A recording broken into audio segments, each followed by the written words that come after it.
दरिया सिंध में पानी की सतह बढ़ने लगी है। बक्कर में सैलाबी पानी फसलों में दाखिल, सैकड़ों एकड़ फसलें मुतासर होने लगी।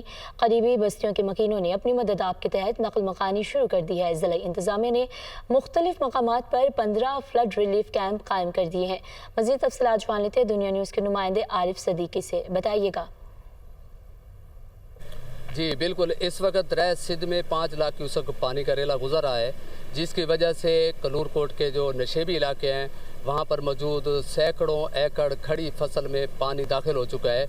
अगर पानी में मज़ीद इजाफा हुआ तो जो करीबी आबादी हैं उनमें दाखिल होने के कभी इम्कानात हैं, जिसकी वजह से ज़िलाई इंतज़ामिया ने 15 फ्लड रिलीफ कैंप कर दिए हैं और इलाके में मौजूद जो आबादियों के लोग हैं जो इंतहाई करीब हैं, जिनको नुकसान पहुंचने का अंदेशा है, उनको ज़िले इंतज़ामिया ने महफूज मकाम पर मुंतकिल होने के लिए आगाह कर दिया है, जिसकी वजह से जो लोग हैं वो महफूज मकामात की तरफ अपनी मदद आपके तहत नकल मकानी कर रहे हैं। और इसके अलावा पूरे ज़िले भर में तकरीबन कनूर कोट, दरिया खान और बक्खर के जो नशेबी इलाके हैं जिनकी आबादी ज़्यादातर दरिया सिंध के साथ मुंसलिक है, इसके लिए ज़िले हुकूमत ने 15 फ्लड रिलीफ भी कैंप किए हैं। और इसके अलावा जो दीगर सरकारी इदारे हैं जिसमें रेस्क्यू और महकमे इनहार के जो एहलकार हैं उनकी ड्यूटियाँ भी लगा दी गई हैं।